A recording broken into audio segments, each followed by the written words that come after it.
యేసుక్రీస్తు నామంలో ఈ రాత్రి సమయంలో బైబిల్ తరగతికి వచ్చినటువంటి ప్రతి సహోదరునికి వందనాలు తెలియజేస్తున్నాను. ఆన్లైన్లో వాక్యం వీక్షిస్తున్నటువంటి ప్రతి సహోదరికి వారి కుటుంబ సభ్యులకు కూడా చింతపల్లిలో ఉన్నటువంటి క్రీస్తు సంఘం తరపుగా హృదయపూర్వకమైనటువంటి వందనాలు తెలియజేస్తున్నాను. అంత బాగున్నారు కదా?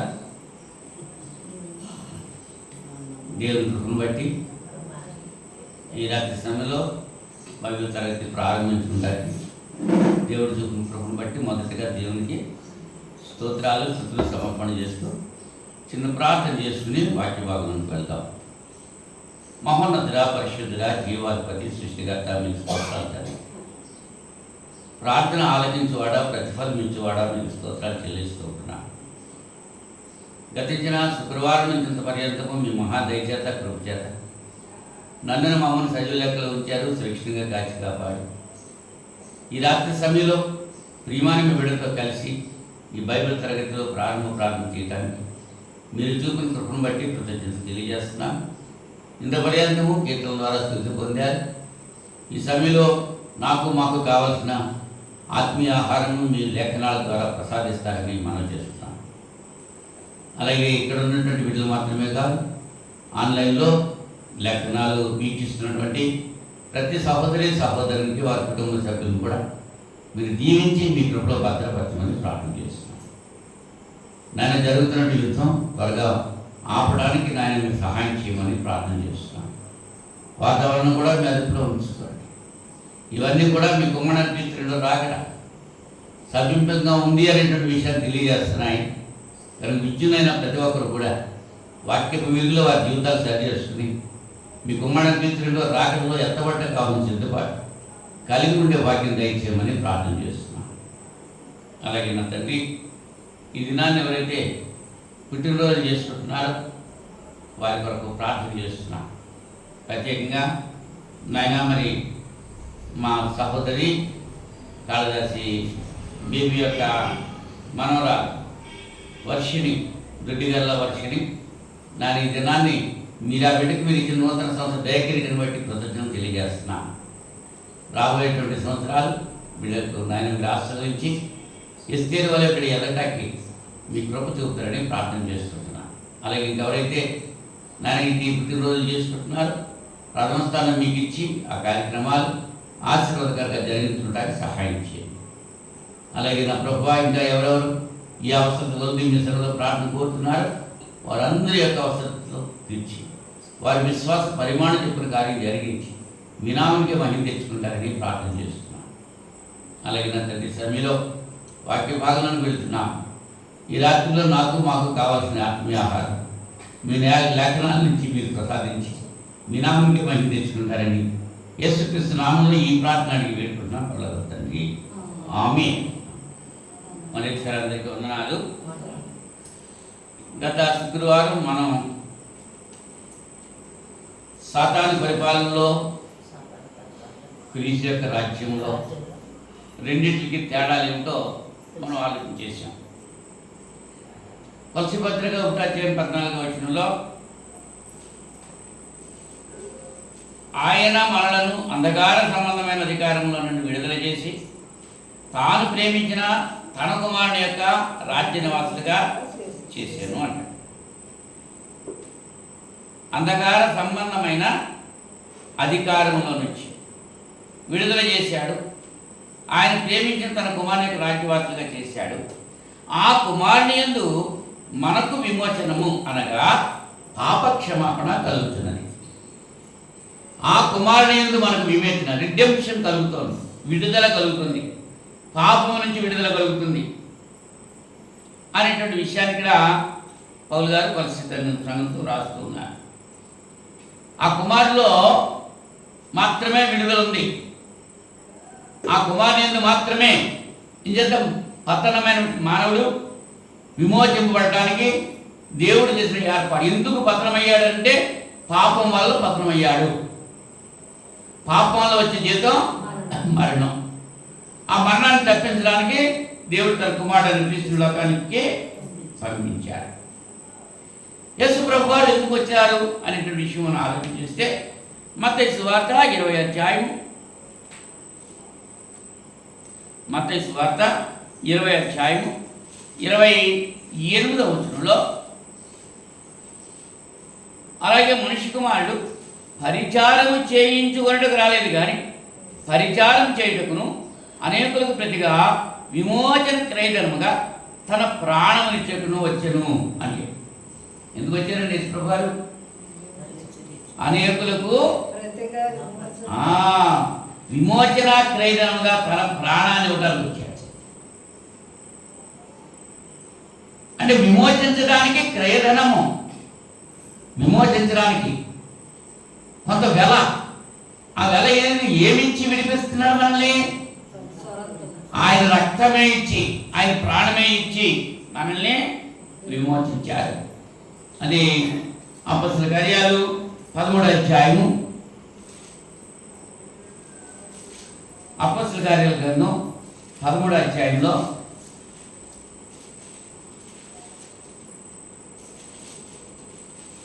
38వ వచనంలో 38 కాబట్టి సహోదరులారా, మీకు ఈయన ద్వారానే పాపక్షమాపణ ప్రచురమవుతున్నదని మీరు మోసే ధర్మశాస్త్రం వలన ఏ విషయంలో నీతిమంతులుగా తీర్చబడలేకపోతుందో ఆ విషయం అన్నింటిలో విశ్వసించు ప్రతివాడును ఈయన వలనే నీతిమంతులుగా తీర్చబడని మీకు తెలియదుగాక. పౌలు గారు యూదులతో మాట్లాడుతూ చెప్తున్నాడు. అవునండి, ఈయన ద్వారానే పాపక్షమాపణ ప్రచురమవుతున్నది. ఈయన ద్వారానే అంటే ఈయన ద్వారా మాత్రమే, ఇంకెవరి ద్వారా పాపక్షమాపణ లేదు.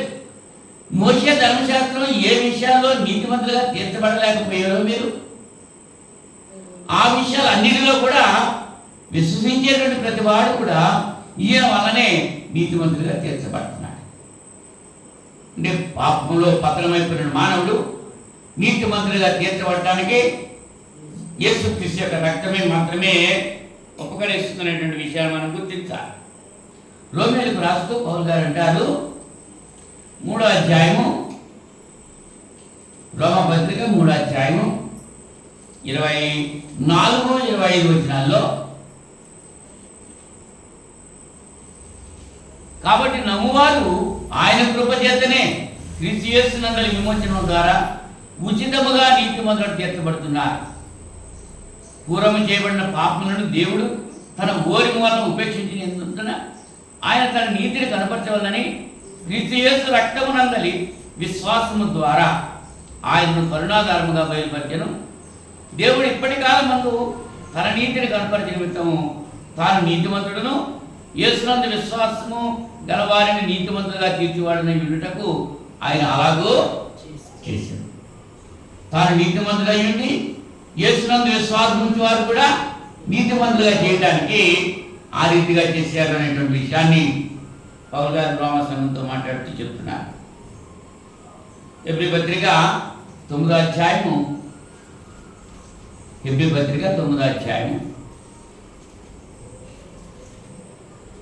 12వ వచనంలో, మేకల యొక్క కోడల యొక్క రక్తంతో కాక తన స్వరక్తంతో ఒక్కసారే పరిశుద్ధ స్థలంలో ప్రవేశించెను. ఎలాగనగా మేకల యొక్క ఎడ్ల యొక్క రక్తమును మైలపడిన వారి మీద ఆవు కూడా బూడిద చల్లుతాయి. శరీర శుద్ధి కలిగినట్లు వారిని పరిశుద్ధపరచని ఎడల నిత్యుడకు ఆత్మ ద్వారా తను తాను దేవునికి నిర్దోషునిగా అర్పించుకున్న క్రీస్తు యొక్క రక్తము నిర్జీవ క్రియలను విడిచి జీవము గల దేవుని సేవించుటకు మీ మనస్సాక్షిని ఎంతో ఎక్కువగా శుద్ధి చేయదు. మేకల రక్తం, కోళ్ళ రక్తం పాపక్షమాపణ కలగలేదు. పవిత్రము, నిర్దోషము, నిష్కల్మషము క్రీస్తు రక్తం ద్వారానే మాత్రమే మానవుడు పాపక్షమాపణ పొందుతున్నాడు అనేటువంటి విషయాన్ని ఇక్కడ గుర్తించాలి. ఈ రక్తం ఎటువంటిది అంటే పౌలు గారు చెప్తాం, పేతురు గారు చెప్తున్నారు తన మొదటి పత్రికలో 1వ అధ్యాయము, పేతురు మొదటి పత్రిక 1వ అధ్యాయము 19వ వచనంలో, అమూల్యమైన రక్తము చేత అనగా నిర్దోషమును నిష్కళంకమునకు గొర్రెపిల్ల వంటి క్రీస్తు రక్తము చేత విమోచింపబడుతున్నాడు మీరు ఎరుగుతారు కదా. ఎటువంటి క్రీస్తు రక్తము అమూల్యమైనది, నిర్దోషమైనది, నిష్కలంకమైనది. అటువంటి ఆయన రక్తంతో మనం విమోచించబడ్డాము అనేటువంటి సంగతి మీకు తెలుసు అంటున్నారు. అలాగే యోహాను గారు తన మొదటి పత్రిక 2వ అధ్యాయంలో 2వ వచనంలో ఆయనే మన పాపములకు శాంతికరమై ఉన్నాడు. మన పాపములకు మాత్రమే కాదు, సర్వలోకమునకును శాంతికరమై ఉన్నాడు. మరియు మనము ఆయన ఆజ్ఞలు గైకొనే ఎడల దీనివల్లనే ఆయన ఎరిగి ఉన్నామని తెలుసుకోండి. ఆయన ఆజ్ఞలు గైకొన్నాడు. మనం ఆయన క్షమిస్తున్నాడు, ఆయన విమోచించాడు, మంచిది. కానీ మనం ఏం చేయాలి? ఆయన ఆజ్ఞలు గైకోవాలి. అది చాలా కష్టం మనకి. ఆయన మన పాపాలకు శాంతికరంగా ఉన్నాడు. మన పాపాలకు మాత్రమే కాదు, సర్వలోకానికి శాంతికరమై ఉన్నాడు అనేటువంటి విషయాన్ని ఈ లేఖన భాగంలో మనం అవగాహన చేసుకుంటే అవకాశం కలిగి ఉన్నాం. అయితే పిల్లరా, పాపం నుంచి విడుదల పొందాం. దేని నుంచి? పాపం నుంచి. అంటే దేవుడు మానవుణ్ణి పాపిగా పుట్టించాడా? లేదు కదా. మరి పాపం అంటే ఏంటి? లోకడ గత పాఠంలో మనం ఆలోచన చేశాం పాపం గురించి. పాపం అంటే ఏంటి? దేవుడు ఏదైతే చేయమన్నాడో అది చేయకుండా ఉంటాం. దేవుడు ఏదైతే చేయమన్నాడో అది చేయకుండా ఉంటాం. దేవుడు చెయ్యొద్దన్నది చేస్తూ ఉంటాం. అది పాపం. ఆజ్ఞను అతిక్రమించడం పాపం అని. పాపం ఎలా ఉంటుందంట? పాపం చూడటానికి అందంగా ఉంటుంది, చేస్తున్నప్పుడు ఆనందాన్ని ఇస్తుంది, చేసేదాక ఆవేదన మిగులుస్తుంది. అది పాపం యొక్క లక్షణం. అయితే పాపం అంటే ఏంటో మనం చాలా విశిష్టంగా ఆలోచన చేసాం లోకల్ పాఠాల్లో. యోహాను మొదటి పత్రిక 3వ అధ్యాయం 4వ వచనంలో ఆజ్ఞను అతిక్రమించడమే పాపం అని చెప్తున్నాడు. ఒక గీత గీసి అది దాటొద్దంటే గీత దాటమే పాపం. ఒక మాట చెప్పి అది చేయవద్దు అంటే చేస్తేనే పాపం. ఆజ్ఞను అతిక్రమించడం. ఆజ్ఞ లేనప్పుడు పాపం లేదు. ఆజ్ఞ వచ్చింది కాబట్టి పాపం వచ్చింది. ఆజ్ఞకు లోబడితే పాపం లేదు. ఆజ్ఞను అతిక్రమిస్తే పాపం. ఉదాహరణకి మనం ఇచ్చట వాహనములు నిలుపరాదు అని చెప్పి గోడ మీద ఎక్కడో రాసింది అనుకోండి. అక్కడే మన వాహనాలు పట్టుకెళ్ళి ఆపితే శిక్ష వస్తుంది. ఆ బోర్డు మీద అలా లేదనుకోండి, అప్పుడు వాహనాలు ఎన్ని అక్కడ మనం పార్క్ చేసినా ఇబ్బంది ఉండదు. అంటే అక్కడ ఒక ఆజ్ఞ పెట్టారు. ఏంటి ఆజ్ఞ? ఈ జత వాహనములను నిలుపరాదు అనేటువంటి ఒక నోటీస్ పెట్టారు అక్కడ. ఆ నోటీస్ లేనప్పుడు పాపం కాదు, తప్పు కాదు. ఆ నోటీస్ పెట్టిన తర్వాత కూడా అలా చేస్తే అది పాపం. అంటే ఆజ్ఞను ధిక్కరించడం పాపమని, సకల దుర్నీతి కూడా పాపమని యోహాను గారు తెలియజేస్తున్నారు. మేలైనది ఎరిగి ఉండి అలాగూ చేయని వానికి పాపం కలుగుతుంది అన్నాడు. రోమపత్రిక 14వ అధ్యాయము 23వ వచనంలో విశ్వాసమూలం కానిది ఏదో అది పాపము అన్నాడు. విశ్వాసంతో కలిగి ఉండాలి. అబ్రాహాము దేవుని నమ్మెను, అది అతను నీతిగా ఎంచబడ్డాడు. అంచేత అబ్రాహాము విశ్వాసులకు తండ్రిగా పిలువబడ్డాడు. విశ్వాసం మూలం కాని లేదా పాపం. మళ్ళీ వాడు పాపం అసలు ఎందుకు చేస్తున్నాడు? దాసు పాపం చేయాల్సిన పని ఎందుకు వస్తుంది? పాపం చేయకుండా పవిత్రంగా ఉండలేరా మానవుడు?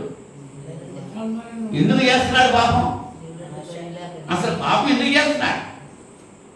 యాకోబు పత్రిక 1వ అధ్యాయం 14-15 వచనాల్లో, యాకోబు పత్రిక 1వ అధ్యాయం 14-15 వచనాల్లో, ప్రతివాడును తన స్వకీయమైన దురాశ చేత ఏడవబడి మళ్ళు కొనబడిన వాడై శోధింపబడును. దురాశ గర్భము ధరించి పాపం కనుక పాపం పరిపక్వమై మరణం. అంటే పాపానికి కారణం దురాశ. దురాశ అంటే అర్థమేంటి? తృప్తి పడనటువంటి కోరిక మనలో ఉండిపోతుంది. కోరికలు అనేకాలు, చెడ్డ ఉంటాయి, మంచి ఉంటాయి. వాటిని నెరవేర్చేది మనస్సు. పుట్టేదేమో హృదయంలో పుడతాయి, మనస్సులో మన నెరవేరుస్తుంది. మనస్సాక్షి ఏం చేస్తూ ఉంటుంది? అది నువ్వు తప్పు చేస్తే తప్పు అంటుంది, రైట్ చేస్తే రైట్ అంటారు. హృదయము, మనస్సు, మనసాక్షి అంతరంగ పురుషుల్లో భాగాలు. అయితే పాపం ఎందుకు చేస్తున్నాడు మానవుడు అంటే, మనిషి తనకి దేవుడు ఏదైతే ఇచ్చాడో దాంతో సంతృప్తి కలిగి ఉండలేకపోతున్నాడు. ఒక 100 రూపాయలు జేబులో ఉన్నాయనుకో, ఆ 100 రూపాయలతో సరిపెట్టుకోండి, ఇంకో 100 సంపాదించాలని ఆశ వస్తుంది. ఉంటుందా? ఉందా? దేవుడు పంపించాడు చాలు సంతోషం అనుకునేవాడు ఎంతమంది ఉంటారు? అంచేత తృప్తి పడకుండా ఉండేటువంటి కోరికలు ఉన్నాయి.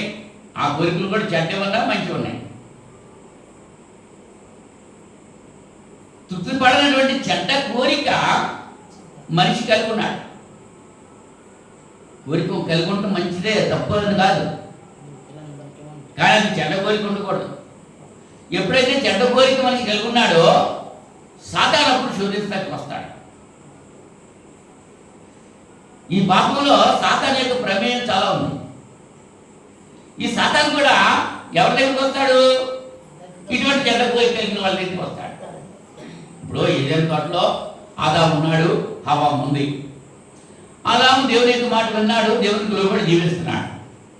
ఆదాము దగ్గరికి సాతాను గారు వచ్చాడా? రాలా. ఎక్కడికి వచ్చాడు? అవ్వమ్మ దగ్గరికి వచ్చాడు. కారణం ఏంటి? అవ్వమ్మకి దేవుడిచ్చిన దాంతో తృప్తి లేదు. అంటే మిమ్మల్ని అంటారా ఇలాగని మీరు అనొచ్చున్నాను. పురుషుడు తృప్తి కలిగి ఉంటాడు కానీ స్త్రీకి తృప్తి ఉండదు. సహజం అది. ఎంత ఉన్నా సరే ఇంకా కావాలి, ఇంకా కావాలి. ఎవరినైనా తృప్తి పరచచ్చు కానీ స్త్రీని మాత్రం తృప్తి పరచలేము. ఏ విషయంలోనైనా స్త్రీని తృప్తి పరిచేటువంటి మానవుడు ఎవడో లేడు. అదే స్త్రీ సంఘానికి సాదృశ్యం. సంఘానికి కూడా తృప్తి లేదు. ఉందా? ఆయన రక్తంతో కొన్నాడు, సరిపెట్టుకుందాం అనేటువంటి ఆలోచన సంఘం కలిగి ఉంటుందా? లేదు. ఇంకా కావాలి, ఇంకా కావాలి, ఏమిటో కావాలి. అంటే హవ్వమ్మ ఆలోచన సాతానికి తెలిసింది, ఆదాము ఆలోచన సాతానికి తెలిసింది. సాతానికి తెలియటమే కాదు, దేవునికి తెలుసు. మనలో ఉన్నటువంటి ఆలోచనలు, మన అంతఃకరణ, మనలో ఉన్నటువంటి మన మానసిక స్థితి ఇటు దేవునికి తెలుసు, ఇటు సాతానికి తెలుసు. ఇంచేత ఇద్దరు ఆత్మే, దేవుడు ఆత్మే, సాతాను ఆత్మే. మన ఆత్మ సంగతి దేవుని ఆత్మ తెలుసు, సాతానికి తెలుసు. అవ్వములో అసంతృప్తి ఉంది అనేటువంటి సంగతి సాతాను కనిపెట్టి సాతాను ఆ అవ్వములోకి వెళ్ళాడు. దురాశ పరురాలు. దురాశ గర్భం ధరించి పాపం కంటే పాపం పరిపక్వమై మారాలంటారు. ఇప్పుడు అంచేత సాతాను అవ్వమ్మ చేత సాతాను పండు కోసేసి అవ్వమ్మ నోట్లో పెట్టి తినిపించేయలేదు. అవ్వమ్మ వెళ్ళి ఆ చెట్టులో ఉన్న పండు కోసుకునేలాగా సాతాను ప్రేరేపించింది, శోధించింది. శోధకుడు శోధిస్తాడు, ఆ పని చెయ్యి చెయ్యి చెయ్యి అని చెప్పి చేసే వరకు నెమ్మది ఉండదు. దేవుడి ఆత్మ అలా చేయదు, సాతాను ఆత్మ అలా చేస్తారు. అంటే పాపం ఎందుకు చేస్తున్నాడంటే మనిషిలో ఉన్న దురాశ, సాతాను యొక్క ప్రోత్సాహబలం వల్ల పాపం చేస్తారు. అర్థమైందా పాయింట్ దగ్గర? పాపం ఎలా వస్తుంది? ఎలా వస్తుంది? పైన చెప్పించేద్దా? ఎలాగ వస్తుంది? పాపం చేస్తే పాపం వస్తుంది. ఇవాళ చాలా మంది ఆ జన్మ పాపం, ఏ జన్మ పాపమో, ఏ జన్మలో చేసుకున్న పుణ్యమో అనేటి మాటలు వినపడతా ఉంటాయి మనకి. జన్మలు అంటే ఏమి లేవు,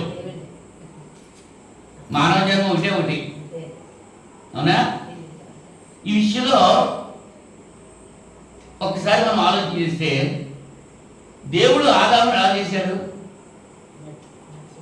మట్టితో బొమ్మ చేశాడు. అలాగే అమ్మమ్మని ఎందుకు చేయలేదు? అమ్మమ్మని ఎందుకు చేయలేదు? అలాగా మీరు ఆలోచన చేయండి ఒకసారి. ఏ మొగడు బొమ్మ చేసిన దేవుడు ఆడదాని బొమ్మ చేయలేదా? ఆదాము చేసిన దేవుడు అమ్మమ్మ చేయలేడా? ఆ మట్టి బొమ్మతో. కానీ ఎందుకు చేస్తా చేయలేదు? ఆదాము చేసినప్పుడు, ఆదాముకి ప్రాణం పోసినప్పుడు ఆదాము మొట్టమొదటిగా ఎవరిని చూశాడు? దేవుడిని చూశాడు. ఆదాము ఎవరితో మాట్లాడాడు? దేవుడితో మాట్లాడాడు. అవునా? ఇక్కడ తర్వాత ఆదాముకి గాఢ నిద్ర కలిగేశాడు, మెలుకు లేదు, మొత్తమంది ఇచ్చేసాడేమో. ఆపరేషన్ జరిగింది, పక్కన ఎముక తీశాడు, అక్కడి నుంచి మాంసం తీశాడు, దాంతో అవ్వమ్మని తీశాడు. అవ్వమ్మకి ప్రాణం పోశాడు. అవ్వమ్మకి ప్రాణం పోసిన తర్వాత అవ్వమ్మ ఎవరిని చూసింది? మొట్టమొదట ఎవరు చూసిందమ్మా? సాతాను చూసినా? అవ్వమ్మ ఎముక మాంసం కలిపి అవ్వమ్మ తయారైంది. ఆ శరీరానికి దేవుడు ప్రాణం పోశాడు. ప్రాణం పోసినప్పుడు కళ్ళు తెరిచి అవ్వమ్మ ఎవరిని చూసిందంట? దేవుడే చూశాడు. ఎవరితో మాట్లాడింది? దేవుడితో మాట్లాడింది.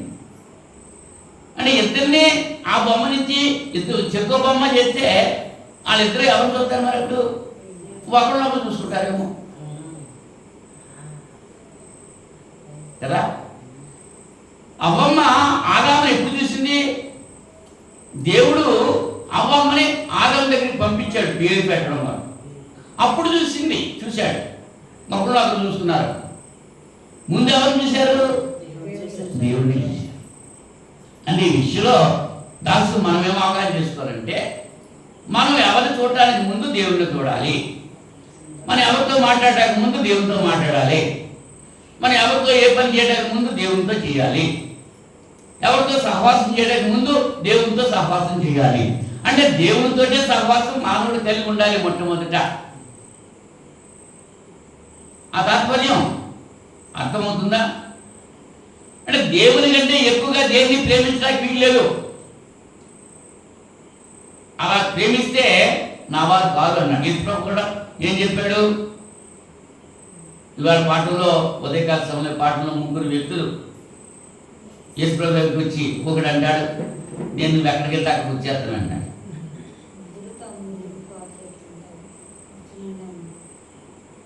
ఆడితో ఏమన్నారు యేసుప్రభు? ఒరే బాబు, నేను ఉంటాకే తోడలేదు, మరి నువ్వు నేనెక్కడ తీసుకెళ్ళి నా వద్దురా బాబా అన్నాడా? నక్కలకు బొరియలు ఉన్నాయి, ఆకాశ పక్షులకు గూళ్ళు ఉన్నాయి, మనిషి కుమారుడు తలవాసి ఉంటాయి, స్థలం లేదు, నాకే స్థలం లేదు, నువ్వు వచ్చి ఎక్కడ ఉంటావు, నువ్వు రావద్దు అన్నాడు. కారణం తెలుసా? అతని అంతరంగాన్ని చూశాడు యేసుప్రభు. ఎందుకు వీళ్ళని వెంబడిస్తారంటున్నాడు? వాడి బట్టల కోసం, వాడి ఆహారం కోసం, వాడి జీవితం కోసం. యేసుప్రభుతో ఉంటే ఏమి రోడ్లు లేదు, మనకి రొట్టెలు ఉంటాయి, ఇబ్బంది, అద్భుతాలు చూడవచ్చు, హ్యాపీగా ఉండొచ్చు, కష్టపడక్కర్లేదు. అందుకు యేసుప్రభు దగ్గరికి వెళ్ళాలి అని అనేకులు వెంబడించారు ఆయన్ని. ఇవాళ మనం ఎందుకు వెంబడిస్తున్నా? అందుకోసం కాదండి. దేవుని సన్నిధికి వెళ్తే స్వస్థత వస్తుంది, దేవుని సన్నిధికి వెళ్తే మనకి మేలు కలుగుతుంది, దేవుని సన్నిధికి వెళ్తే మనకు ఆరోగ్యం వస్తుంది, దేవుని సన్నిధికి వెళ్తే మన అప్పులన్నీ తీరిపోతాయి. అందుకోసమే దేవుని దగ్గరికి వచ్చేవాళ్ళు ఎంతమంది ఉన్నారు? పొలాలు ఉన్నారు. కేవలం ఆత్మరక్షణ కొరకు, ఆత్మీయ ఆశీర్వాదం కొరకు దేవుని దగ్గరికి వచ్చేవాళ్ళు ఎంతమంది ఉన్నారు? గదరేణి దేశస్తులు ఏం చేశారు? ఆయన బాబులు వస్తుంటే రావద్దు బాబు వెళ్ళిపోమన్నారు. ఇంచేత నష్టం వచ్చేసింది కాబట్టి. నష్టం వస్తే భరించవా? దేవుళ్ళలోకి వస్తే నష్టం వస్తే భరించవా? దేవుడిని నమ్ముకున్నా మాకు ఇలాగ అయిపోయింది అని వెళ్ళిపోతున్నాను. అవునా కదా? ఎందుకు చెప్తున్నాడు ఈ మాట? ఎందుకు వద్దన్నాడు? ఆయన వెంబడించుతున్నాడు, రావద్దన్నాడు. మన ఆలోచనలు కూడా అలాగే ఉన్నాయి. కేవలం అందుకోసం అయితేనే దేవుని సన్నిధికి రావచ్చల్లా. దేవుని మాట విని ఆయన మాటకు లోబడితే దేవుని సన్నిధికి రావాలి. అప్పుడు వాడిని దీవిస్తాడు దేవుడు. ఆయన మాట కనుకుంటా మన ఇష్టాలుగా మనం జీవించేస్తా ఉండి నన్ను దీవించే అంటే ఎక్కడ దీవిస్తాడు ఆయన?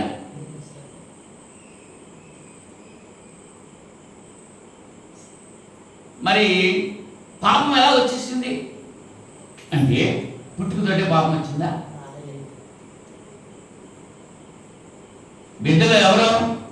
యెహోవాను గ్రహించే శ్వాస. 127 కీర్తన 3వ చరణంలో గర్భఫలం ఆయన ఇచ్చే బహుమానం అన్నాడు. ఆయన మంచి బహుమానం ఇస్తాడా, చెడ్డ బహుమానం ఇస్తాడా? దేవుడిచ్చే బహుమానం ఎలా ఉంటుంది? మరి పాపమా? బిడ్డలు పాపమా? పుట్టుకతోటే పాపం వచ్చిందా? ఏం పాపం చేసుకున్నాడో వీడు అంటే ఉంటారు. ఒకసారి ఒక గుడ్డోడు దారంటే వెళ్తుంటే యేసు ప్రభువారు శిష్యులు చూసి, ప్రభువా వాడు గుడ్డివాడిగా పుట్టడానికి కారణమేంటి? వాడు చేసిన పాపమా, వాడు తల్లిదండ్రులు చేసిన పాపమా అని అంటే యేసు ప్రభు ఏం చెప్పాడు? అది కాదు, ఇది కాదు. ఏది? వాడు చేసిన పాపం కాదు, వాడు తల్లిదండ్రులు చేసిన పాపం కాదు. మరి దేవుని యొక్క మహిమ వాడిలో వెళ్ళేది అవడం వరకు వాడు అట్లా పుట్టాడు అని చెప్పాను. అంతేగాని వాడు చేసిన పాపం కాదు. యాకోబు పత్రిక 1:17 వచనంలో శ్రేష్టమైన ప్రతి ఇదియు సంపూర్ణమైన ప్రతి వరమును పరసంబంధమైనదే జ్యోతిర్మయుడు తండ్రి యొద్ద నుండి వచ్చును. ఆయన యందు ఏ చంచలత్వమైనను గమనాగమనం వలన కలుగును ఏ ఛాయ అయినను లేదు. దేవుని దగ్గర చూసి ఏంటి? శ్రేష్టమైన ప్రతి ఇది, సంపూర్ణమైన ప్రతి వరం జ్యోతిర్మయుడు తండ్రి దగ్గర వస్తుంది. మంచి వస్తారు తప్ప చెడ్డ రాదు. మరి పాపం ఎలాగా? ప్రసంగి 7:29 వచనంలో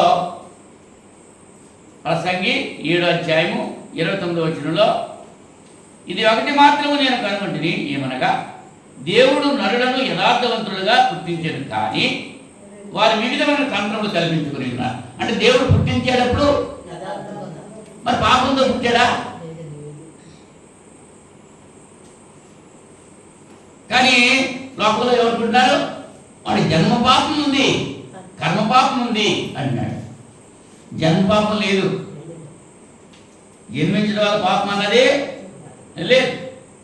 యేసు ప్రభువారు మత్తయి సువార్త 18:3 లూకా సువార్త 18:16 కూడా కొంతమంది తల్లులు పిల్లల్ని దేవుని దగ్గర యేసు ప్రభు దగ్గర తీసుకొస్తుంటే శిష్యులు గద్దించిన సందర్భంలో చిన్నపిల్లలను నా దగ్గర ఆటంకపరచొద్దు, ఇలాంటి వారి పరలోక రాజ్యం అన్నారు. అలాగే నీకు దేవునితో మాట్లాడుతూ ఒకడు కొత్తగా జన్మించితేనే కానీ దేవుని రాజ్యంలో ప్రవేశించాడు. ఈ చిన్న బిడ్డలాంటి మనస్తత్వం కలిగి ఎవరైతే ఉంటారో వారు దేవుని రాజ్యంలో ప్రవేశిస్తారు. అంటే చిన్నపిల్లలు పాపం లేదు అనేటువంటి విషయం అక్కడ అర్థమవుతుందా లేదా? దావీదు బత్షెబతో పాపం చేసిన తర్వాత పుట్టేటువంటి కుమారుడు ఉన్నాడు, వాడికి రోగం వచ్చింది, దేవుడు పుట్టాడు, వాడికి రోగం వచ్చింది, స్థాయిలో పడ్డాడు, చాలా రోజులు ఉపవాసం ఉండి ప్రార్థన చేశాడు దావీదుగా, కానీ ఫలితం తగ్గలేదు, వాడు చనిపోయాడు. చనిపోయిన తర్వాత స్నానం చేసి భోజనం చేస్తుంటే ఇంతగా ఆశ్చర్యపోయారు వాళ్ళంతా పనివాడు. అప్పుడు చెప్పాడు, వాడి దగ్గరికి నేనంటాను కానీ నా దగ్గరికి వాడు రాడు. ఎక్కడికి వెళ్ళాడు వాడు? దేవుని దగ్గరికి వెళ్ళాడు. చిన్న బిడ్డలు పరలోక రాజ్యం వాళ్ళు. మరి అక్కడ దేవుడు అన్యాయం చేశాడు వాళ్ళకి. ఆ జంతువుడికి నిత్యజీవం ఇచ్చాడు, ఆ బిడ్డకు నిత్యజీవం ఇచ్చాడు. అది ఇంకా ఆ రోగం బాగుపడి ఈ లోకంలో తిరిగితే పాపం చేసుకుంటాడు. ఇంచేత నరులను యథార్థవంతులుగా దేవుడు సృష్టించాడు. వాడు ఎదిగిన తర్వాత పాపం ఉంటుంది. అంచేత పౌలు గారు అంటాడు, నా మట్టుకైతే బ్రతుకుడు క్రీస్తే చావైతే లాభం. ఇంకా నేను బ్రతికితే ఈ లోపల పాపం కూడగట్టుకుంటున్నా,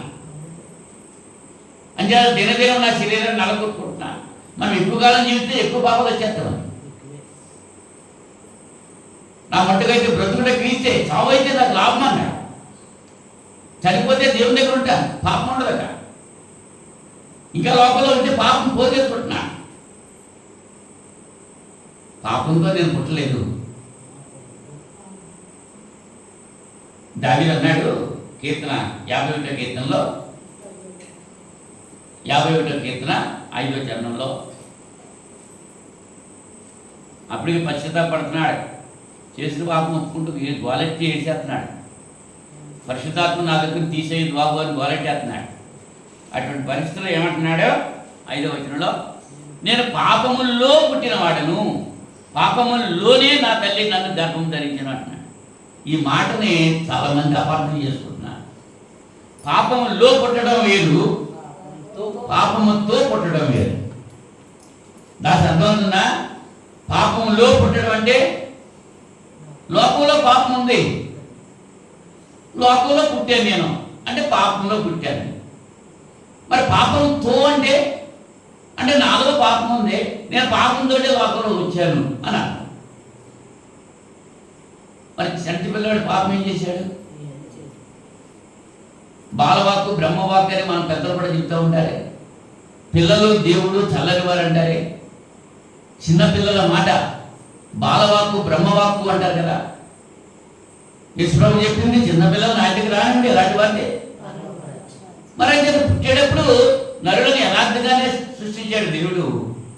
అంచేత జన్మ పాపం అన్నది లేదు అనేటువంటి విషయాన్ని ఈ లేఖనాన్ని బట్టి మనం అవగాహన చేసుకోవచ్చు. మరి తల్లిదండ్రుల పాపం బిడ్డకు వస్తుందా? తల్లిదండ్రులు చేసిన పాపం. ఇప్పుడు ఆ గుడ్డాన్ని చూసి శిష్యులు అడిగినప్పుడు యేసుప్రభు ఏం చెప్పాడు? ఈ పాపం కాదు, మీ తల్లిదండ్రుల పాపం కూడా కాదు. దేవుని క్రియలు వాడిలో వెల్లడవ్వాలి. అవునా? యెహెజ్కేలు గ్రంథం 18వ అధ్యాయం. యెహెజ్కేలు గ్రంథం 18వ అధ్యాయం మొదటి 4 వచనాల్లో, మరలా యెహోవా వాక్కు నాకు ప్రత్యక్షమయ్యేలాగా సెలవిచ్చాను. తండ్రులు ద్రాక్షకాయలు తినగా పిల్లల పళ్ళు పులిసినని మీరు చెప్పుతూ వచ్చేదిరే. ఇజ్రాయేలీల దేశం గురించి ఈ సామెత మీరెందుకు పలికెదరు? నా జీవము తోడు ఈ సామెత ఇజ్రాయేలులో మీరిక పలకరు. ఇదే ప్రభువైన యెహోవా. మనుషులందరూ నా వశంలో ఉన్నారు, తండ్రులేమి కుమారులేమి అందరూ నా వశంలో ఉన్నారు. పాపము చేయవాడు ఎవడో వాడే మరణం ఉన్నాడు. తండ్రి పాపం చేస్తే తండ్రే చేస్తాడు, కొడుకు పాపం చేస్తే కొడుకే చేస్తాడు. అందుకని తండ్రి పాపం కొడుకు రాదు. మరి తండ్రుల దోషం పిల్లల మీదకి వస్తుంది 3 తరాల వరకు అన్నాడు. దోషము వేరు, పాపము వేరు. ఇక్కడ దోషానికి పాపానికి తేడా తెలియాలి. నిర్గమకాండం 20వ అధ్యాయం 5వ వచనంలో, నిర్గమకాండము 20వ అధ్యాయం 5వ వచనంలో, నీ దేవుడైన యెహోవానికి నేను రోషము గల దేవుడును, నన్ను ద్వేషించే వారి విషయంలో 3-4 తరముల వరకు తండ్రుల దోషమును కుమారుల మీదకి రప్పించుచు, నన్ను ప్రేమించి నా ఆజ్ఞలకు ఎక్కిన వారిని 1000 తరం వరకు కరుణించువాడనై ఉన్నాను. తండ్రుల దోషం అన్నాడా, తండ్రుల పాపం అన్నాడా? కుమారి, తండ్రుల దోషమా, తండ్రుల పాపమా? ఇక్కడ ఏమన్నాడు? దోషము. దోషము కుమారులకు వస్తుంది. అంచేత దావీదు దోషం చేశాడు, బిడ్డల మీదకి వచ్చింది. రాజుగా దోషం చేశాడు, రాజ్యం మీదకి వచ్చింది. దేవునికి శిక్ష వచ్చిందా లేదా? ఎవరు చేశారు? వాళ్ళు చేశారా దోషం? తండ్రి చేసినాడు దోషం, బిడ్డలకు వచ్చింది. విలాప వాక్యాలు 5వ అధ్యాయంలో, విలాప వాక్యాలు 5వ అధ్యాయం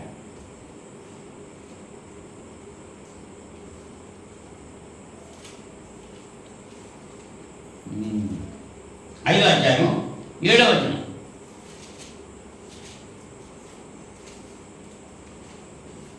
ఐదో అధ్యాయం 7వ వచనం.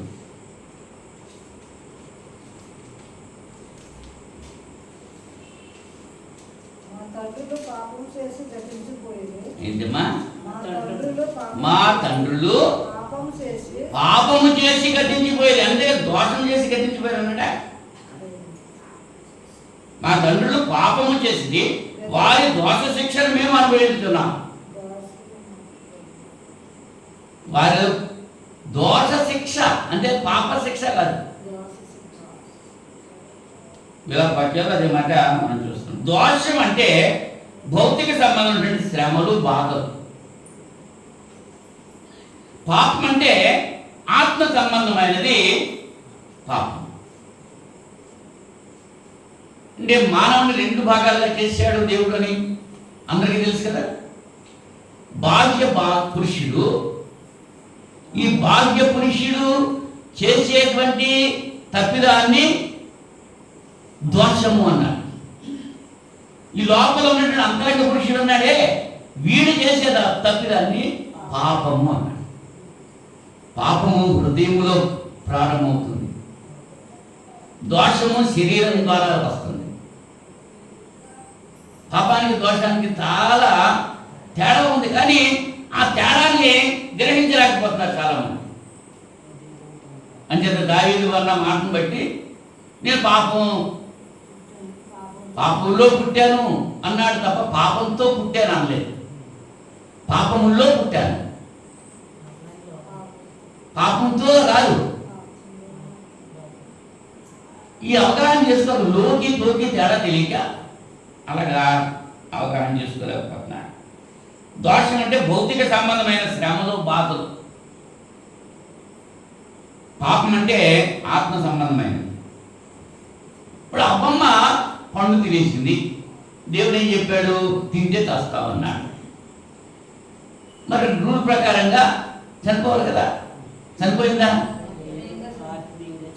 ఆత్మీయంగా చనిపోతే అదే పాపం. దోషం కాదది, అది పాపం. అని తినాలనే కోరిక తెచ్చిపెట్టుకుంది అంటే తినేసింది. తినడంతో ఏమైపోయి చచ్చిపోయింది. ఏం చచ్చిపోయింది? బాహ్య శరీరం చావలేదు, ఆత్మ శరీరం చచ్చిపోయింది. ఆత్మీయంగా చనిపోయింది. అదే ఎఫెసీ పత్రిక 2వ అధ్యాయం 1వ వచనంలో పౌలు గారు చెప్తాడు, మీ అపరాధముల చేత, మీ పాపముల చేత మీరు చచ్చిన వారై ఉండగా. మీ పాపముల చేత అన్నాడు తప్ప దోషముల చేత అనలేదు అక్కడ.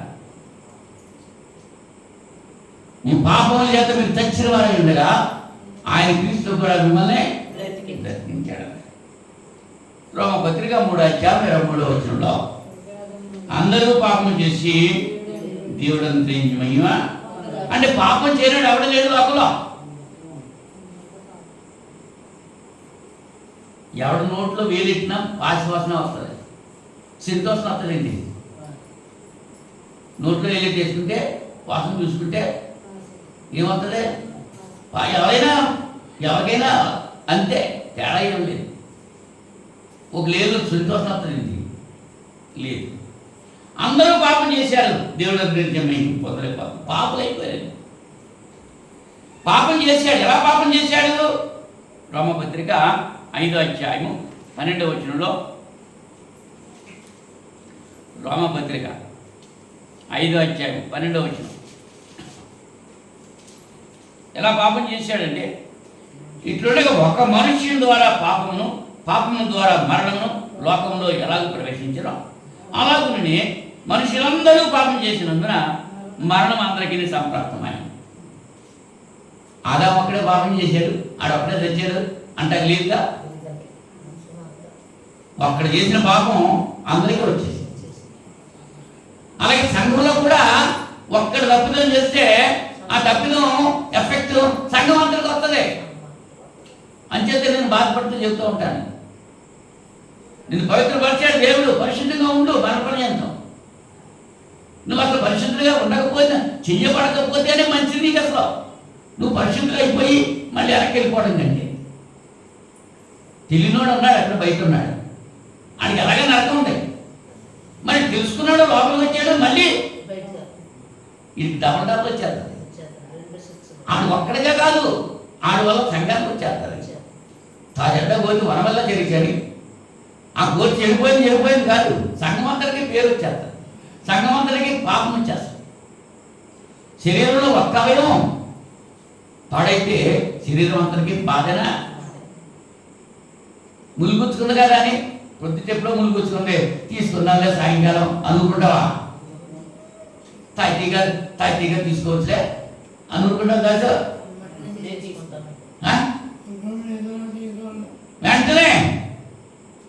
వెంటనేనా తాయితీగనా? మరి పాపం తెలిసిన తర్వాత వెంటనే ఏం చేయాలి? మానేయాలి. పాపం వల్ల వచ్చే జీవితం మరణం కాబట్టి నా ఒక్కడి గురించి మిగిలిన అంతా పాడైపోతున్నారు అనేటువంటి బుద్ధి వాడికి ఉండాలి. ఆదాం అక్కడే పాపం చేశాడు, కానీ ఆ సమాజం అంతా కూడా ఎందులో లాగిపోయారు. అక్కడ వాడి కుటుంబం చచ్చేవారు అక్కడ ఉన్నారు, ముందుకు వెళ్ళలేదు ఇజ్రాయేల్ ప్రయాణం. కారణం ఏంటి? ఒక్కడ పాపం చేసినా అందరికీ వచ్చేస్తారు. మరి సంఘంలో అంచేత సంఘం ఏం చేయాలి? అందరి గురించి ప్రార్థన చేయాలి. వాడు తప్పాడు కదా, ఆడు రావట్లేదు, ఆ అమ్మాయి రావట్లేదు అని నాకెందుకులే అని ఊరుకుంటాం కాదు. ఇంచేత సంఘం అనే శరీరం ఒకటే శరీరం, అవయవాలు వేరు. చెయ్యే కాలు కాలే, దేనికదే అవయవమా? కాలు ఉంటేనే చెయ్యి ఉంటుంది, చెయ్యి ఉంటేనే కాలు ఉంటుంది, ముక్కు ఉంటేనే నోరు ఉంటుంది, నోరు ఉంటేనే ముక్కు అక్కర్లేదు, నోరు ఉంటే సరిపోతుంటే సరిపోతా. నాకు నోరు అక్కర్లేదే మాట్లాడతా, చెవులు ఉంటే సరిపోతా. ఇందాక అనుకుంటా దేని ప్రాధాన్యత దానికి ఉంది. సంఘంలో ప్రతి ఒక్కరూ అలాగే ఉండాలి. అందరి యొక్క క్రియలు సంఘం యొక్క క్షేమాభివృద్ధి కొరకు ఉపయోగపడాలి. ఒకరినొకరు ప్రేమించుకోవాలి, ఒకరినొకరు క్షమించుకోవాలి, ఒకరికొకరు ప్రోత్సహించుకోవాలి. అలా ఉన్నప్పుడే సంఘం. అది అలా లేకపోతే పాపం చేసినట్టే కదా. అబద్ధం ఆడటం, మోసం చేయటం, వ్యభిచారం చేయటం, మత్తు పదార్థాలు స్వీకరించడం, లేనిపోయిన చాడీలు చెప్పడం, ఎక్కడ మాటలు ఇక్కడ మాటలు అక్కడ చెప్పడం, ఇవన్నీ పాపమా కదా? గల్తీ పత్రిక 5:22 21 మనం చూస్తున్నాం. శరీర కార్యాలు ప్రత్యేకంగా ఉన్నాయి. ఆ పాపం యొక్క ఫలితం ఏమిటి? ఎలా వస్తుందో పాపం ఆలోచన చేసాం. ఎలా వస్తుంది పాపం? పాపం చేస్తే పాపం అవుతుందండి, అంతే సింపుల్. అది ఇది పాపం అని తెలుసు, చేయకుండా ఉంటే మంచిది, కానీ తెలుసును కూడా పాపం చేయాలి. ఈ సిగరెట్ తాగకూడదని తెలుసు, కానీ తాగడం మానలేదు. ఈ సారా తాగడం మంచిది కాదని తెలుసు, కానీ మాంటాలి. తెలిసి దానికి శిక్ష రాదా? అబద్ధం ఆడటం తప్పని తెలుసు, కానీ అర్థం మానేస్తున్నాడా? ఇతరులను మోసం గెలుచకూడదు అని తెలుసు, కానీ మోసం మానేస్తున్నాడా? అది పాపం వల్ల వచ్చే జీవితం. అంటే పాపం ఎలా వస్తుందో అనేటువంటి విషయాన్ని ఇక్కడ మనం చూస్తున్నాం. మరి పాపం వల్ల వచ్చే ఫలితం ఏంటి? ఏమిటయా పాపం చేస్తే దానివల్ల బెటర్మెంట్ ఏమైనా ఉందా? మనకి లాభం ఏమైనా ఉందా పాపం వల్ల? ఏం రాజు? కళ్ళు తాగితే వచ్చే లాభం ఏంటి చెప్పు? మందు తాగితే వచ్చే లాభం ఏంటి? వ్యభిచారం చేస్తే వచ్చే లాభం ఏంటి? అవునా? వాక్యంలో చూద్దాం. యోహాను సువార్త 8వ అధ్యాయం, యోహాను సువార్త 8వ అధ్యాయం 34వ వచనంలో, 34వ వచనంలో, పాపము చేయి ప్రతి వాడును పాపమునకు దాసుడు అని మీతో నిశ్చయముగా చెబుతున్నా. ఏమైపోతాడు? దేనికి దాసుడు అవుతాడు? పాపానికి దాసుడు అయిపోతాడు. అదో పాపానికి దాసుడు ఎవరు? పాపం చేసే ప్రతివాడు పాపానికి దాసుడు అయిపోతాడు. ఆ దాసత్వం నుంచి విడుదల పొందాలంటే వాడు వల్ల అవ్వదు. అంచేతే దేవుడు తన కుమారుడు క్రీస్తు లోకానికే పంపించాడు. ధర్మశాస్త్రం ఏం చెప్తుంది? ఇది పాపం అని చెప్తుందంటే పాపానికి విముక్తి చేయలేదు. కానీ యేసు ప్రభు ఏం చేశాడు? తన రక్తం చేత మనల్ని విమోచించాడు. పాపానికి దాసుడు అయిపోతున్నాడు. పాపం చేసే ప్రతివాడు కూడా పాపానికి దాసుడు. టీ తాగడం కూడా పాపమే కాదంటారా? ఆ ప్రొద్దుట టీ పడలేదనుకో ఎలా ఉంటుంది? దానికి దాసుడు అయిపోయాం. అది పట్టినా కానీ ముందుకెళ్ళాం. మంగళాన్ని వచ్చినప్పుడు సాగిపోతారు కదా, అది తెచ్చుకోకపోతే ఎలాగా? అది మా మనవరాలు ఆదివారం మటన్ ఉంటేనే కానీ అది దానికి ముద్దెక్కదు. ఒకవేళ అలా తేలేదనుకో గోలే. ఆదివారం లేకపోవడం, ఆదివారం ఎందుకు లేకపోవడం ఏంటి అంటే దానికి దాసురాలు అయిపోయింది అన్నమాట. మనం దేనికి దాసులు అవుతున్నామో, దేనికి మనం అలవాటు చేసుకుంటున్నామో దానికి మనం దాసులం. అదే చెప్తున్నాడు ఇక్కడ. పాపం చేయ ప్రతివాడు పాపానికి దాసుడు అంటే అర్థమండి. వాడు విశ్వాసంగా చేయకుంటారా? యజమాని ఏం చెప్తే చేయాలంటే. రోమపత్రిక 2వ అధ్యాయము 9వ వచనంలో, రోమపత్రిక 2వ అధ్యాయము 9వ వచనంలో, అయితే భేదమును పుట్టించి సత్యమునకు లోబడక దుర్నీతికి లోబడి వారి మీదకి దేవుని ఉగ్రతయు రౌద్రము వచ్చును. దుష్కార్యం చేయ ప్రతి మనిషిని ఆత్మకు, మొదట యూదునికి గ్రీసు దేశస్తునికి కూడా శ్రమయు వేదనయు కలుగును. సత్క్రియ చేయ ప్రతివానికి, మొదట యూదునికి గ్రీసు దేశస్తునికి కూడా మహిమయు ఘనతయు సమాధానము కలుగును. దేవునికి పక్షపాతము లేదు. దేవుడికి పక్షపాతం ఉందా? లేదు. వ్యాధులను పుట్టించేవాడు, సత్యానికి లోబడకుండా దుర్నీతికి లోబడే వారి మీదకి. సత్యం అంటే వాక్యమే సత్యం. వాక్యం చెప్తుంటే అబ్బాయి అది కాదు ఇలా చేయాలి. వాక్యం ఏం చెప్తుంది? వారు అపొస్తలులు బోధ యందు సహవాసం రొట్టె వేసి ప్రార్థన చేయడం చేస్తే కొన్నారు. ఆదివారం రొట్టె కొట్టి మేము కూడినప్పుడు అన్నాడు అపొస్తలుల గారు 27వ వచనం. వాక్యం అలా చెప్తుంది. అబ్బాయి కాదు మేము నెలకు ఒక వారమే అంటాం. అదేంటి? దేవుని వాక్యాన్ని లోబడటమా తిరస్కరించడమా? దుర్నీతి చేత సత్యమును లోబడక దుర్నీతికి లోబడే వారి మీదకి దేవుని ఉగ్రత రౌద్రము. ఉగ్రత ఏంటి? రౌద్రం ఏంటి? కోపము, ఉగ్రత, రౌద్రము. కోపం అంటే ఎక్కువ ఉగ్రత, ఉగ్రత కంటే ఎక్కువ రౌద్రం. ఎవరికి వద్దంట? ఆదివారం ఆరాధన రావాలి, అది దేవుని మాటే. దాన్ని లోపడలేదు, ఏం చేస్తాడు? దేవుని యొక్క రౌద్రం వచ్చేస్తుంది. ఇప్పుడు రాదు, ఒక రోజు ఉంది, ఇప్పుడు కూడా కనపడతా ఉంటుంది. కానీ ఇంటికే వచ్చిందని అనుకోడు, అర్థం చేసుకోవట్లేదు. ఇంచేత వాక్యం ఏదైతే చెప్తుందో దానికి విధేయత చూపాలి. వాక్యమే దేవుడు, దేవుడే వాక్యం. వాక్యాన్ని గౌరవించాలి. దేవుని గౌరవిస్తే వాక్యాన్ని గౌరవిస్తాం. దేవుడు అంటే భయం ఉంటే వాక్యం అంటే భయం వస్తుంది. దేవుడు అంటేనే భయం లేదు నీకు, వాక్యం అంటే ఎక్కడ భయం వస్తుంది? యోహాను మొదటి పత్రిక 3వ అధ్యాయంలో పాపం యొక్క ఫలితం గురించి ఆలోచన చేస్తున్నాం.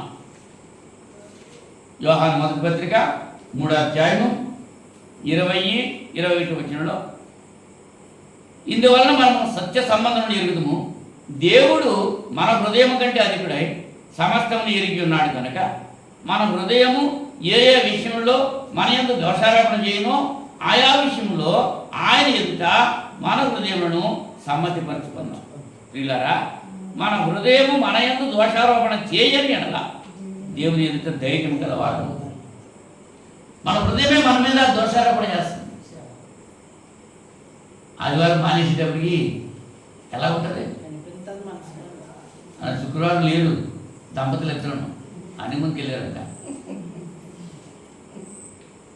శుక్రవారం ఇక్కడ ప్రార్థన లేదు, వాళ్ళ మనసు ఎలా ఉందంటే అక్కడ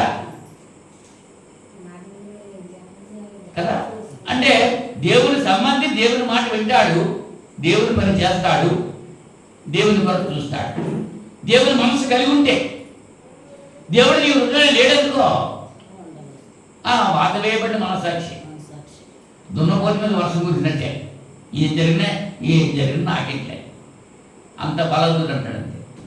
ఇంకేం చేత వాడికి వాత వేయబడిన మనసాక్షి వచ్చేసింది. భ్రష్ట మనసుకి దేవుడే వాడిని అప్పగించేశాడు. పాపంలో వచ్చే జీతం ఏంటనమాట? మరణం. పాపం నుంచి మనం విడుదల పొందాలి అంటే ఏం చేయాలి? దేవుడు ఏం చెప్తున్నాడంటే, దేవుడు చెప్పే మాట ఎబ్రీ పత్రిక 9వ అధ్యాయము, ఎబ్రీ పత్రిక 9వ అధ్యాయం 22వ వచనం.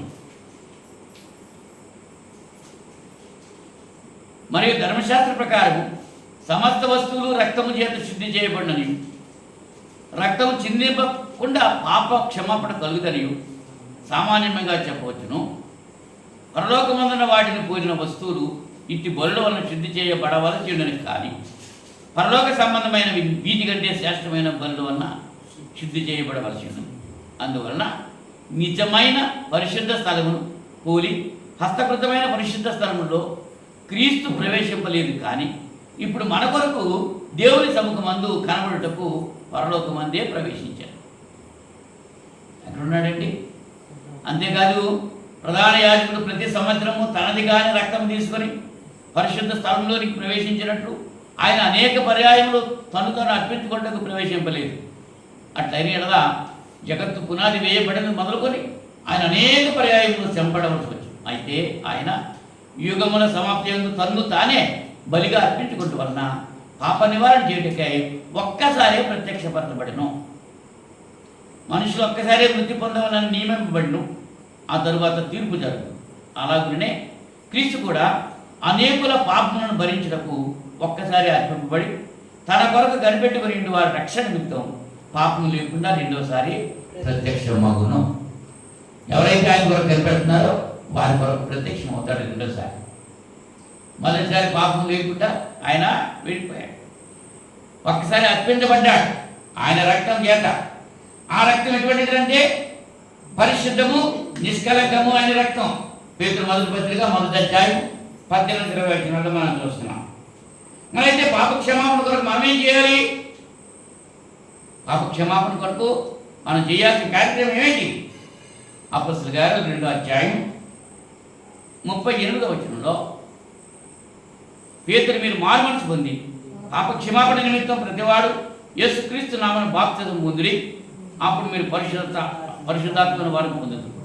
ఈ వాగ్దానం మీకును మీ పిల్లలకును దూరస్తులందరికీ, అనగా ప్రభువైన మన దేవుడు తన యొద్దకు పిలిచిన వారికి అందరికీ చెందిన వారితో ఇంకా అనేక విధమైన మాటలతో సాక్ష్యం ఇచ్చి, మీరు మూర్ఖులకు ఈ తరం వారికి వేరే రక్షణ పొందుడి అని వారిని హెచ్చరించారు.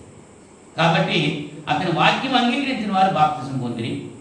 ఆ దినమందు ఇంచుమించు 3000 మంది చేర్చబడి వీరు అపొస్తలుల బోధ యందును సహవాసమందును రొట్టె విరిచేందును ప్రార్థన చేయడందును ఎడతెగలేదు. రక్షించబడినటువంటి విశ్వాసం చేయాల్సిన కార్యక్రమాలు, పాపం నుంచి విడుదల పొందిన వ్యక్తి చేయాల్సిన కార్యక్రమాలు అవి. అవునా? ఇంకే కార్యక్రమం చేసినా దానివల్ల ప్రయోజనం లేదు. ఈ కార్యక్రమం చేయకపోయినా రక్షించడం వల్ల నీకు ఉపయోగం లేదు. ఉందా? మరి పిల్లలు పుట్టాలంటే ఏం చేయాలి? కాపురం చేయాలి కదా. పెళ్ళి అయిపోతే సరిపోతా? మన వాళ్ళు అంటారు పెళ్లి చేసి చూడు, ఇల్లు కట్టి చూడు అంటారు. ఇల్లు కట్టమంటే స్లాబ్ వేస్తే ఇల్లు అయిపోద్దా? స్లాబ్ వేసినప్పుడు అయ్యా అయిపోయిందిరా అంటాం. ఏమైపోయింది? అక్కడి నుంచే ఉంటుంది. అసలు స్లాబ్ వేసే వరకు చక్కచక్క కట్టేస్తారు, అయిపోతారు. కానీ అక్కడి నుంచే నగిసి పనులన్నీ చేయాలి, నెమ్మదిగా చేయాలి, ఆలోచించి చేయాలి, ప్లాన్ ప్రకారంగా చేయాలి. అలా లేదనుకో ఏమైపోతారు? మన పెళ్ళి అయిపోతే సరిపోతా? పెళ్ళి అయిన తర్వాతే ఉంది అసలు కదా. అక్కడి నుంచి కాపురం చేయాలి, భర్త భార్య, భార్య భర్త. మళ్ళీ 3వ రోజు అనుకోచేసిందనుకో అమ్మగారికి పిల్లలు పుడతారా? పెళ్ళెందుకు చేయాలి? ఫలించి అభివృద్ధి పొందడం కోసం. పిల్లలు పుట్టాలి అంచేత ఈ ఏటికి 20 ఒకటైతే వచ్చి ఏటికి 3 అవుతారంట. ఆశీర్వదిస్తారు, అదే కదా ఆశీర్వాదాలు. అవునా? పెద్దల ఆశీర్వాదం అంటే దీర్ఘాయుష్మాన్ భవ అంటారు. మీ ఏళ్ళు పిల్ల పాపలతో చల్లగా ఉండు అంటారు. పిల్ల పాపలు ఉందా లేదా? పిల్లలు లేకపోతే ఆశీర్వాదం ఉందా? లేదు. మరి ఫలించాలి అంటే ఏం చేయాలి? కాపురం చేయాలి. భార్య భర్త కలిసి ఉండాలి. ఆడక్కడ ఈవిడ ఎక్కడ ఉంటే పిల్లలు పుడతారు. ఒకవేళ పుట్టారనుకో అవి క్రమాన్ని సంతానమా? ఈ బర్త్ కంట్రోల్ ఆపరేషన్స్ వచ్చిన కొత్తలో ఆపరేషన్ చేయించుకున్న వాళ్ళు కూడా పిల్లలు పుట్టేశారు.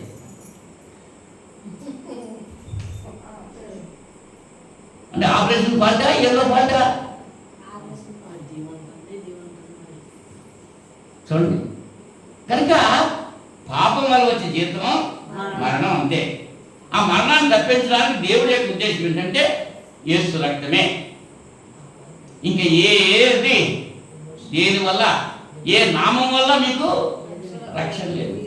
ఈ నామం వల్లనే రక్షణ. పేతురుగా చెప్పినట్టు మాట. కనుక ప్రియ సహోదరి సహోదరులారా, వాక్యం వింటున్నటువంటి మీరు పాపము నుంచి విడుదల అనేటువంటి పాఠాన్ని ఇవాళ మనం నేర్చుకున్నాం. పాపం అంటే ఏమిటి? పాపం ఎందుకు చేస్తున్నాడు? పాపం ఎలా వస్తుంది? జన్మ పాపం ఉందా? తల్లిదండ్రుల పాపం బిడ్డలకు వస్తుందా? పాపం వల్ల ఎలా వస్తుంది? పాపం వల్ల వచ్చే ఫలితం ఏంటి? ఆ పాపం నుంచి మనం విడుదల ఎలా చెందుతాం?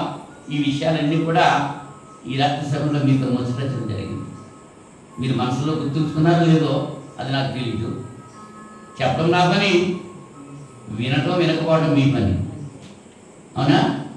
దీని యొక్క యేసుప్రభు గారు చెప్పిన మాట ఏంటి? ఈ నా మాటలు విని వాడి చొప్పున చేయి ప్రతివాడు బండ మీద తగిలి కట్టిన బుద్ధిమంతుడు.